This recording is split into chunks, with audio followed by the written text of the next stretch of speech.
Hey guys, Riot Warrior here. Figured I'd do a little bit of a Tech 101 on DMF as best I can, or dual mass flywheels for the 7.3 IDIs. Basically what we're looking at here are a completely blown apart 7.3 flywheel. And I notice all of the various plastic dampers here. Some of them are, well, a little more damaged than others, shall we say, and a little more worn. That little nub is, well, as you can see, it's the same diameter as that, so it's only that portion. Now what you're seeing here as these nubs and these springs, and you can see that the spring is pretty worn out here. Notice that it's flattened out. That one's pretty broken. That's obviously broken. Basically, those plastic nubs go in the end of these springs. Those springs are those springs. So this one here, as you can see, not good, was there. These dogs, I'm going to see if I can find one well lit, there we are, engage in there, so that the spring, if you would, like that. Now this one's pretty chewed up, so we'll take a look at a little bit better one, and you'll see that there's small plastic, the rounded section there. That's where they fit into the dogs, and these fit both ways, because you'll notice that one end has a dog and one side does not have the dog, or the, so basically these go in. Let's see, which way is it? I gotta figure this out now.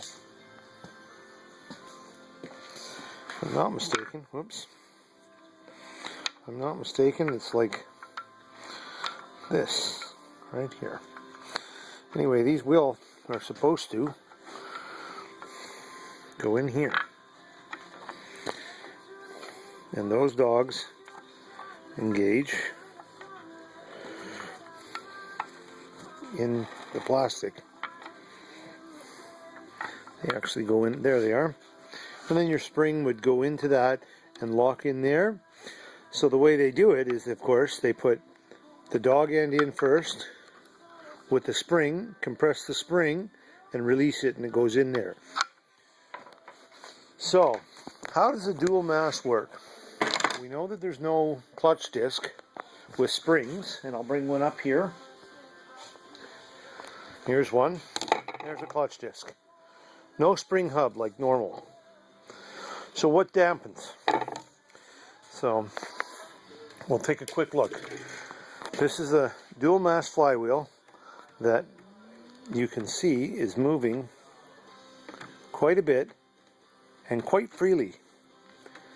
And what I'm going to do is set this, flip this over, because you've seen all of the dogs in this one over here. And now this one has good springs, but the damping action is gone. It's just done.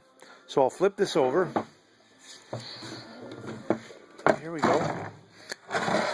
And this damping action, crank bolts go through here, but this damping action works like this. So what have we got here? There's the same flywheel surface as that. I'll get out here, and you can see, though it's rusty, it's the same surface. But notice how sloppy that is. So why? Well, let's look at what's going on. Okay, it's riding there. Well, what is it riding on? Well, let's go over to this one here. This is the same flywheel. This here is the same flywheel as that, with these parts missing and this part off of there as you see it. So technically, this outer ring, you'll notice right here, the seam, and I don't know how good I can get this. There. That outer seam, okay, is able to move around. So here we have a type of friction material. And if you look closely, as I turn this, you'll see it's scarred up a bit. This flywheel was shot, obviously for the worn out springs and everything. So this was my first one to disassemble, so that I could understand what's going on. So this is some type of a friction material. I don't know what it is, but it's a surface that rides on this, just like a brake disc. That surface, with the springs under there, are supposed to, now this is, bear with me while I set this down. Try and get this lined up here.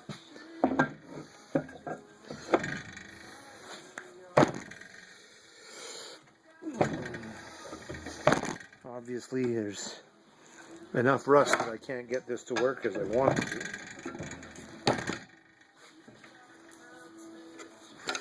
So what it is, I'll just take a minute here, see if I can get this cleaned.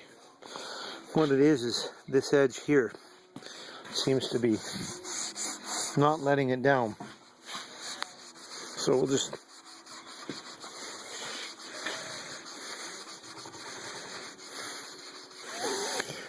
trying a video out like this for the first time this way, just to see what it can come up with.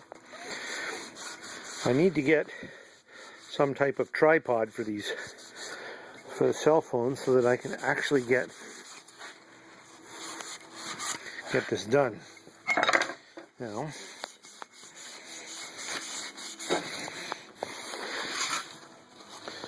give this a cleaning on the inside edge here and see if I can actually get this to work.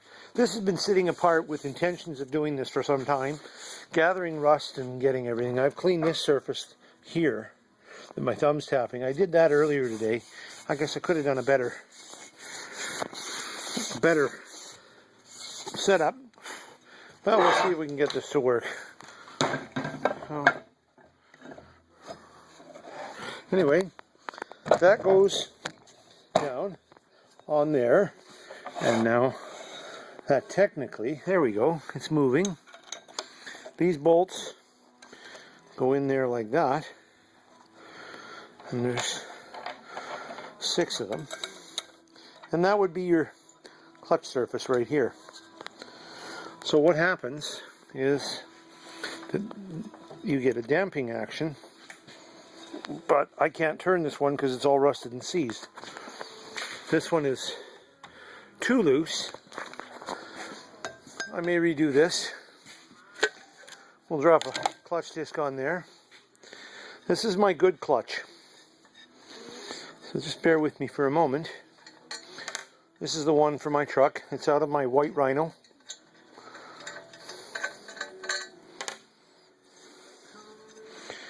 When I cleaned this up yesterday, I was actually pretty happy with it. You can see it's a Vallejo. I don't know if you can see that there or not.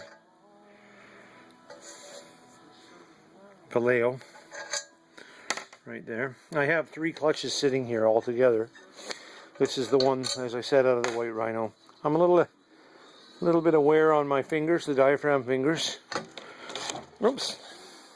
Of course, I forget a bolt. So I gave it a cleaning. Looks pretty good. Clutch disc, kind of light sanding, scuffing. Obviously I'm getting, it's a pretty good clutch disc surface. Now you got to be careful. This can only go one way. Well, it actually can.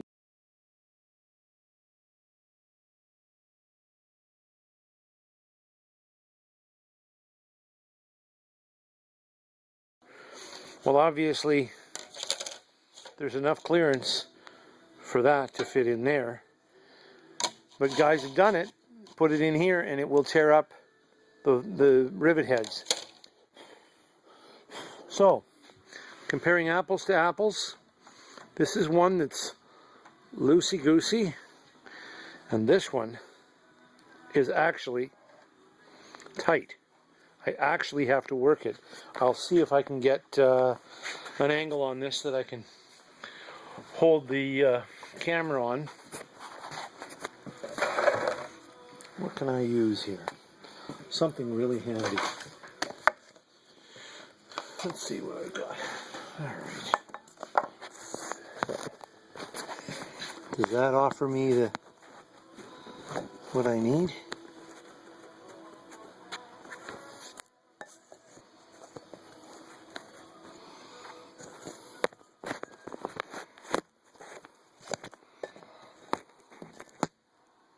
That does. Whoops, not quite.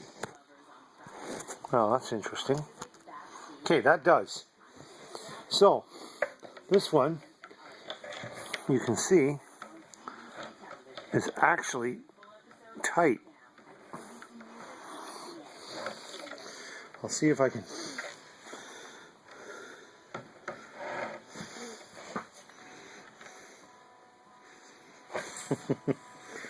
There's no way to. So the damping action, there's actually, I've got to use force on this to make this work. So this one's not worn out. Flipping it over and looking at it. Springs are in good shape. Let's see what we got here.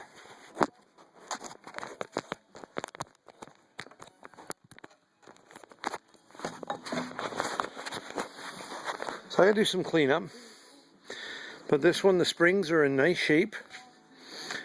All the pads are in nice shape, not worn to crap. But again, this damping action is really hard to do, like really hard to do. I have to fight it. I imagine if I was to run one of a bolt through here somehow, which I just might try and do. I'll drop a bolt through there. Let's see, I think I got one of these here. Okay. That doesn't work either. Okay. I can't hold it stationary enough with the phone and whatnot, but that's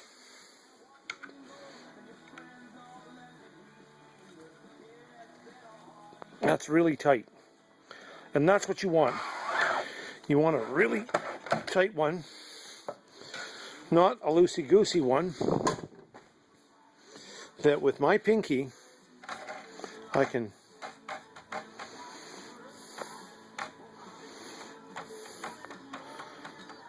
That's ridiculous. There's no damping action. Near as I can tell. So put that back on there properly. Again, this side faces the transmission. Clutch disc on there. This is a crappy old one. Done the right way. We'll take this off. So somehow, what happens is this whole setup in the middle pivots